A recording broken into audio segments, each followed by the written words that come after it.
कुछ स्टूडेंट्स ऐसे हैं जिसमें 718 718 और 719 मार्क्स भी आए हैं। ऐसा कैसे हो सकता है?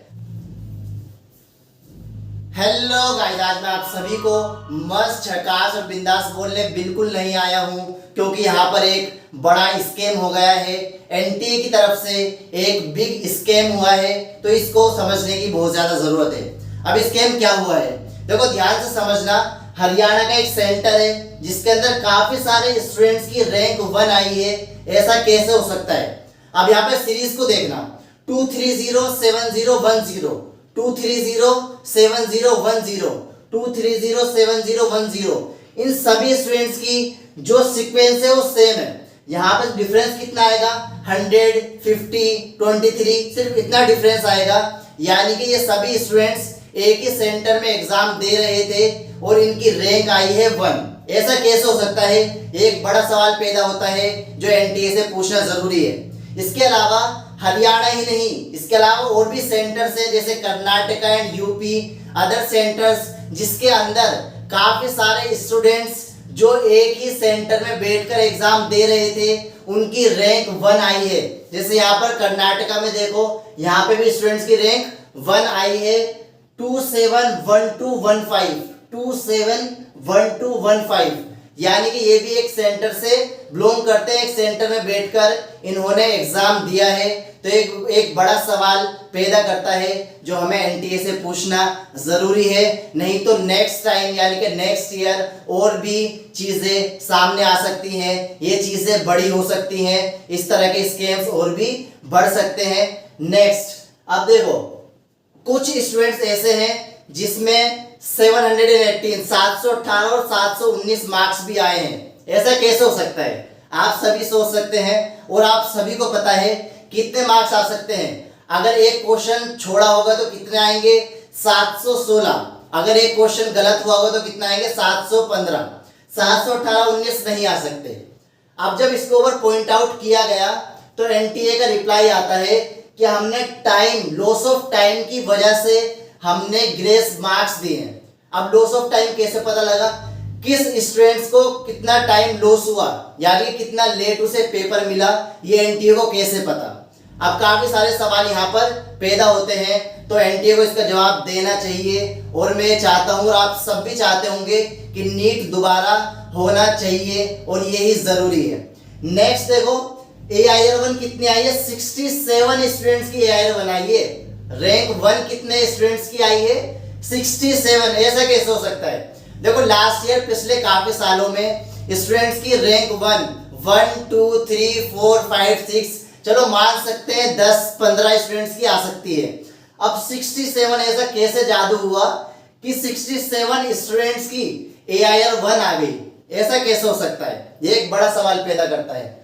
अब सोचने वाली चीज एक और है कि जैसे ही इलेक्शन का रिजल्ट आया उसके तुरंत बाद नीट के रिजल्ट को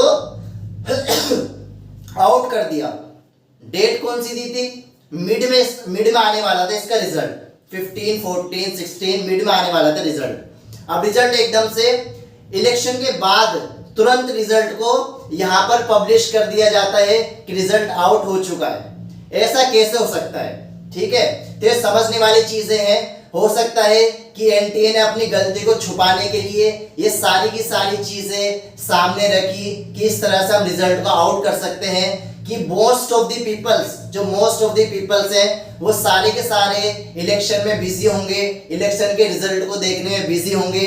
तो यहाँ पर सही से फोकस नहीं होगा, यहाँ पर सही से ध्यान नहीं जाएगा। तो एक सवाल पैदा करता है। तो हम ये चाहते हैं, तो आप सभी भी ये चाहते होंगे, मतलब मोस्ट ऑफ द स्टूडेंट्स ये चाहते होंगे कि नीट होना चाहिए। एक ही सॉल्यूशन है कि नीट को दोबारा कंडक्ट कराया जाए, और यही सॉल्यूशन है क्योंकि काफी सारे स्टूडेंट्स ऐसे हैं जिनके 650, 60, 70, 80 इतने मार्क्स आने के बाद भी वो अपना ड्रीम कॉलेज या फिर अपना कॉलेज नहीं ले पाएंगे। तो एक बड़ा नुकसान होने वाला है। काफी सारी फैमिलीज ऐसी हैं जो मिडिल क्लास फैमिली है, जिन्होंने पूरा पैसा लगाकर, अपने पूरे साल का पैसा लगाकर अपने स्टूडेंट्स को पढ़ाया, यानी कि अपने बच्चों को पढ़ाया, तो वो अपना ड्रीम कॉलेज यानी कि उनका ड्रीम पूरा नहीं हो पाएगा।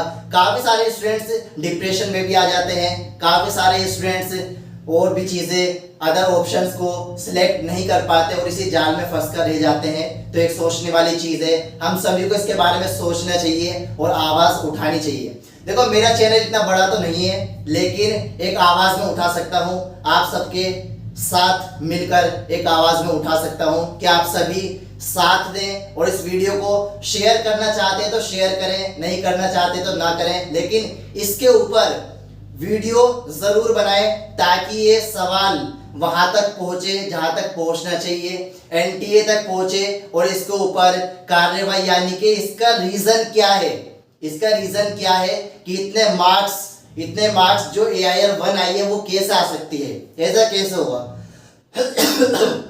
तो इसका आंसर एनटीए को देना पड़ेगा और आप सभी इसके ऊपर आवाज उठाएं। ये सोचने वाली चीजें हैं, क्योंकि अगर ये नहीं रोकी गई तो नेक्स्ट ईयर इससे ज्यादा एक्सपोजर होने वाला है। समझ आई। देखो काफी सारे इंस्टीट्यूशंस ऐसे हैं जिसके अंदर स्टूडेंट्स की रैंक 1 आई है। मैं ये नहीं बोल रहा कि उसकी मेहनत की वजह से ऐसा नहीं हुआ, ऐसा बिल्कुल भी नहीं है। काफी सारे स्टूडेंट्स ऐसे भी हैं जिनकी मेहनत की बदौलत रैंक 1 आई है और उन्हें सेलिब्रेट करना चाहिए, लेकिन सेम सेंटर से AIR 1 आना ये एक सोचने वाली चीज है, समझने वाली चीज है। तो आई होप कि आप सब समझ गए होंगे। ये एक शॉर्ट वीडियो इसलिए बना रहा हूं कि एक आवाज में आप सभी के लिए उठा सकूं, तो इसलिए आप सब भी इसके ऊपर वीडियो बनाएं। All the best and God bless you.